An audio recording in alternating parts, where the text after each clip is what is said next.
Կա Ռուբիոյի արձագանքը, հետաքրքիր է այսօր։ Հա, Ռուսաստանն այնքան էլ գոհ չէ Հայաստանի հետ մեր համագործակցությունից, հա։ Դե տեսեք, իրենք բերում կապում են այսօրվա այս լարվածությանը, բայց այստեղ նաև եթե մեջ բերում ենք Ռուբիոյին, պետք է Զախարովային է մեջ բերենք, Հիմա մեջ բերեմ։ Հայաստանի քաղաքացիները պետք է փրկեն իրենց երկիրը ընտրություններում, հա։ Դե տեսեք, ինչ բանն է, չէ, ինչ հայտարարություններ են, ընդ որում ասում են ամեն մեկը իր դարդը հոգալու տեղը մեր դարդն է հոգում։ Էդի մարազմի մի կողմն է, ուրիշ էստեղ խնդիր։ Տեսեք, մեկը Իրանում է խրվել, մյուսը։ Հա, մեկը, հա, դա էլ հենց ու մեզ են ուզում փրկեն։ Այստեղ խնդիրը չէ, ուրիշ է, տեսեք, պարոն Մնացական, վերջերս շատ կարևոր իրադարձություն տեղի ունեցավ, վստահ եմ ձեր ուշադրության կենտրոնում չի վերաբերել կրիտիկական միներալների հետ հանքանյութերի բնական ռեսուրսների պայմանագիրը, որ կնքվել է, դա ավելի քան լուրջ ցայտնոդի առարկա է դարձել Ռուսաստանի համար, հասկանալի պատճառներով։ Իհարկե ես ինքս այդտեղ շատ լուրջ վերապահումներ ունեմ։ Դե այնտեղ գնում ամբողջությունիկի հատկապես օգտակար հանածոների, Զանգեզուրի պղնձամոլիբդենայինի այդ հանքերը, որը որ կա, շահագործման, այդ միներալների ռեսուրսների մասով պայմանագիր։ Պայմանագիրը ես ինքս նայել եմ, առաջին հայացքից նորմալ պայմանագիր է, բայց այդտեղ տողատակերում շատ լուրջ մտահոգություններ կա։ Հիմա ես մեր համար, ես հələ չեմ ասում ռուսները այդ ոնց կարող են հետո վերցնեն, մի քիչ ֆետիշացնեն, այստեղ մի ավելի լուրջ մտահոգություններ մտցնեն։ Խնդիրը մեր մասով է, բայց էդի է հիմնական առարկայական խնդիրը դարձել եւ իրենց այն որ ասում է խոսքի առարկա են դարձրել, որ հիմա իբր մեզ են փրկում, թե ձեր օգտակար հանածոներն ու բնական ռեսուրսները տալիս եք մեկ այլ հեգեմոն կերտելության։ Իբր մենք այսքան ժամանակ իրենք անմնացորդ չէին, իրենք ոչ մի բան չէին տիրապետում չունեին, հիմա մենք տալիս ենք Միացյալ Նահանգներին։ Իհարկե էլ եմ ասում, այստեղ նաև լուրջ խնդիր կա, որտեղ պարոն Մնացականյան, եկեք շիդակ խոսենք, երբ որ ես դիտարկում եմ այս իրադարձությունները, երբ որ գալիս են 40 րոպեում ունենց մի պայմանագիր են կնքվում, որը վերաբերում է երկրի ընդերքիդ, որը ռազմավարական կարևորություն ունի Հայաստանի եւ հայ ժողովրդի համար, պետության։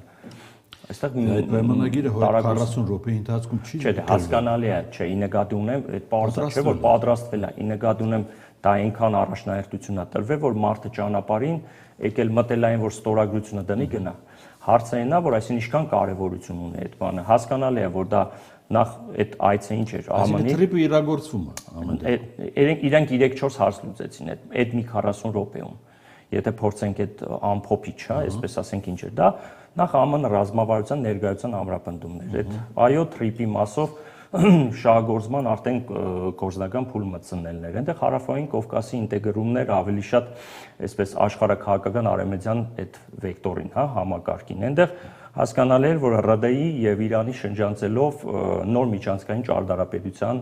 ստեղծումներ։ Այնտեղ հասկանալի էր, որ կարելի է դիտարկել, որ Չինաստանի մեկ կոդի մեկ ճանապարհի շրջանցման տարբերակներ Միջին Ասիայի հայտնի ճանապարհից, հա, եւ այստեղ է, որ Ռուսաստանը նման ագրեսիվ վարկագիծ է դրսևորում, հա, ընդ որում այս մասով Վրաստանն էլ ունի այդ մտահոգությունը, որտեղ մինչև այս իրենց տարածքով են, ընդ որում Քութայիսի Բաթում ճանապարհն էլ շահագործեցին, տվեցին շահագործման հենց այս պլանով ու ստացումը Հայաստանի մեջով է ուզում անցնել։ Այսինքն մեր 3 հարևաններ, այդ թվում Իրանը, Վրաստանը եւ Ռուսաստանը ոչ ցամաքային հարևան իհարկե, բայց այստեղ իրենք շատ լուրջ խնդիր են տեսնում։ Եվ այստեղ է, որ հենց այդ խնդիրը իրենք բերում մատուցում են, որ ժողովուրդ հայ ժողովուրդ, ընդ որում իրենք խոսում են հայ ժողովրդի հետ արդեն։ Ասում են եկեք, տեսեք Միացյալ Նահանգներն ա գալիս։ Էլի եմ ասում, ես շատ լուրջ վերապահումներ ունեմ այստեղ այս մասով, որովհետեւ Ռուսաստանը նույնը արել է Ուկրաինայում։ Անտերքի օգտակար հանածոների մասով։ Նույնը արել է Կոնգոյում, արել է Աֆղանստանում, արել է Իրաքում, Սաուդյան Արաբիայում, ինքը արել է Պարսից ծոցի ավազանում, արաբական թերակղզի երկրներում, աֆրիկյան մի շարք երկրներում։ Հիմա տպավորությունն է, որ դե իրենք տիրապետում են, չէ, հայկական ինչպիսի ռեսուրսներ կա, ինչպիսի միներալներ կա, հազվագյուտ մետաղներ կա։ Իրենք հիմա եկել են կոպիտ ասած թաթը դնում են այդ բանի վրա։ Ռուսաստանն է հասկանում եք, ասում է չհասկացանք, բայց այսքան տարի զոնա վլիանիան, հա, մինիմում այդպես ձևակերպենք։ Մերներ հիմա դուք ոնց որ պարը, չէ, սրերով պետք է դիմալ։ Չէ, բայց այստեղ է ուրիշ բան տեղի չունենա, պարոն Մնացյան, չլինի, որ մի աշխարհակական փոխարին կենտրոնին եկավ փոխարինես մեկ այլ աշխարհակական կենտրոն։ Այսինքն ավելի հեգեմոն գերտերությունին փոխարինեցինք մեկ այլ հեգեմոն գերտերություն, որտեվ այդ գիտեք ինչ է, դա ոնց որ անվտանգության երաշխավորի խավորություն ենք փոխում։ Այդտեղ շատ դրա համար է տեսնում ենք, չէ՞, քաղաքական նոպաներ ենք տեսնում, քաղաքական կոմաներ ենք տեսնում, էլ կոլաբորացիոն սխեմաներ, ավտորիտարիզմը մի կողմից ասում են այ դիկտատուրա է արդեն, ընտրությունների հետ են բերում կապում արդեն, մի հատ գեղեցիկ sense փաթեթավորում են, ներքաղաքական մի հատ են ճգնաժամի մեջ են մտցնում այդ փաթեթը, արտաքին բան, հիբրիդային պատերազմ, այսպես է սիրուն բառերով խառնում են ժողովրդին, ժողովուրդն էլ արդեն ընտրության առաջ չգիտի ում ընտրի, ոնց ընտրի, հիմա մեկը ռուսամետ, մեկը արևմտամետ, ու այս դիսկուսի մեջ պատկերացրեք ամսի 7-ին ժողովուրդը ինչքան պետք է խոհեմուց թափ լինի, որ ճիշտ գնահատական տա, իր քվեն ճիշտ մարդու տա։ Քվեն տալը մի խնդիր է, բայց գլխավոր գերագույն այստեղ հարցը ընտրությունները թափանցիկ, այո, միանշանակ օրենքի սահմաններում ոչ ոք չպետք է կասկածի այդ բայց դա այստեղ էլ էլի մտահոգությունների արդյունքներին ոչ ոք չպետք է կասկածի։ Գիտեք, մի հատ լավ բան ասեմ ձեզ, չլինելով իրավաբան, բայց այս ընդրական օրենսգիրք իշխան էլ ինքը իրենով, հա, մի հատ խայտարակ բան է։ Ինքը լավ կողմեր ունի այդ մասով, այդ ասում են հատկապես սահմանադրագետներն ու իրավաբանները։ Ասում են խախտելու հնարավորությունները մաքսիմալ քիչ է։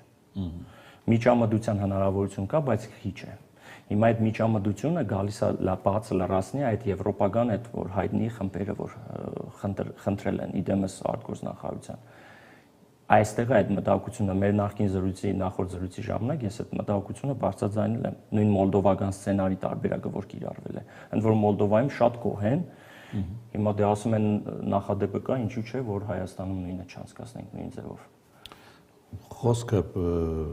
ընտրակեղծիքի մասին է Ես այդ բառը չէի ասի։ Միջամտություն, ընտրակեղծիկը մի քիչ ուրիշ ֆորմատ է, ուրիշ ձևաչափ է։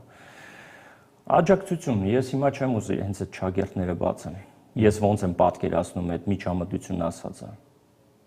Բայց այն որ հավաքական արևմուտքի նպատակը այս իշխանությունների վերարտադրություն դա փաստ է, դա աներկբա փաստ է։